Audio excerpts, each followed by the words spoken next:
Hi, I am Renita Manley-Garrett. I am the founder of the Arts of Humanity, and I am also the creator, director, and producer of the FAHF Awards. The Arts of Humanity is a 501c3 organization that's dedicated to creative humanitarianism. And the FAHF Awards is our live event production that we have every year that honors creative do-gooders. It's a great show. If you haven't seen it, you got to check it out on YouTube. A lot of people often ask me, how did I get started with the Arts of Humanity and the FAHF Awards? Well, the reason is very simple. I thought that there were a lot of people in the arts community, the fashion community, that were doing some great things with their talent, but nobody ever talked about how these artists were using their platform for good deeds, and I wanted to be somebody that was able to bring some light to that.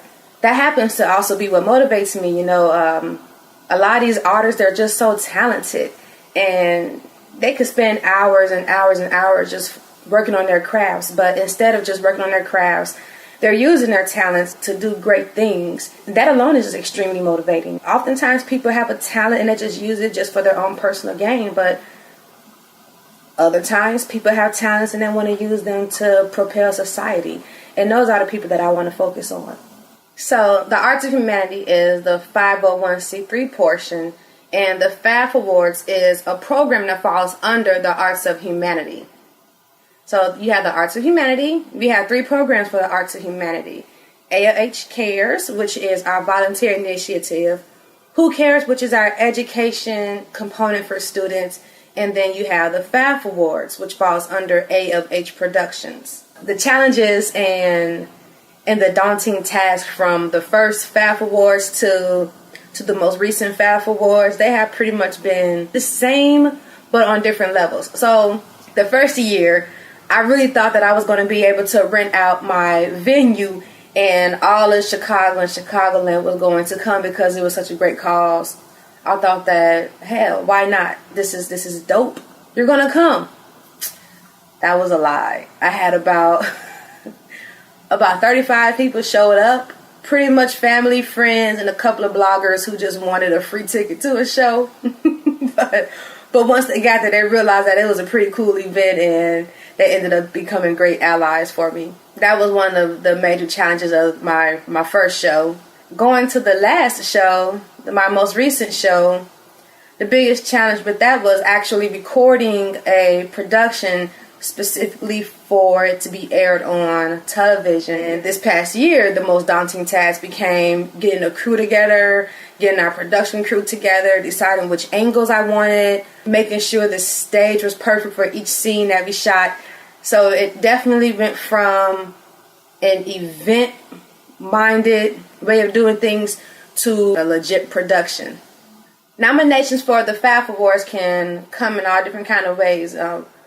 My team and I would go to networking events and we meet people. They tell us about great people. We take note of it. We research it, see if they qualify. By the way, to qualify, you just have to be someone that's creative and that's using your creative platform to advance humanity. We also take online nominations, so you can submit nominations online. You can email them to us. That's pretty much it. There is no one specific way that we get our nominees. We talk to people out there. We get emails. We're on social media. We see a good story that's shared. We follow up with it. We research it. And there you have it. We get our nominees. Our most popular program is the FAHF Awards. And the vision for the FAHF Awards is for that to become a nationally televised live events production that honors creative do-gooders from all around the world. Not just America, all around the world. We want to take the FAHF Awards and make it an international platform for creative do-gooders. So far, I think I have been kind of lucky to not to have had to face many issues as a woman working in this business at this level, because I know that women face a lot of obstacles as they go higher in their careers. But at this particular level in Chicago, I'm actually working with a lot of women, a lot of people who support women issues. So it's fashion, it's arts, it's media production. And in the Chicagoland area, those happen to be very liberal, very open-minded, very integrated careers. As a black woman, I don't really have any pressing issues particularly because I'm not doing this alone. I have a great team.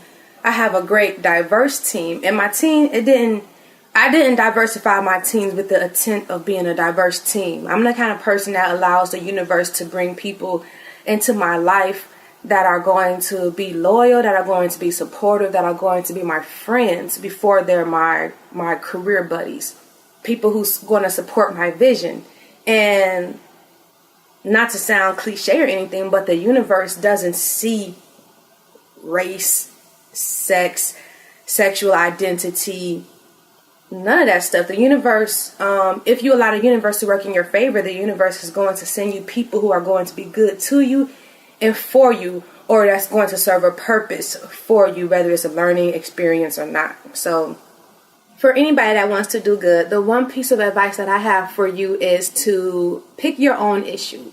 Don't let society or anybody else try to determine what your issue should be. I think that if you stick with issues that startle your soul, that make you angry, those are the issues that you need to focus your do-good energy. People like for us to pick and choose. You can't be mad at this. You should be mad at this. You don't have the right to be upset about this. What you should be fighting for is this. But if this is not really pissing you off, then that's not where your passion is. And when you help people, you got to help from a place of passion. I love people. And I love people who are using their voice for a wide variety of issues. I could never decide the exact issue that I had. My problem was simply that the people who were doing good weren't getting enough attention. And that was my issue. That was my passion. I wanted to shine a light on the people who were using their do-good energy. That would be my advice. Pick your passion based on what makes you angry, based on what you connect with.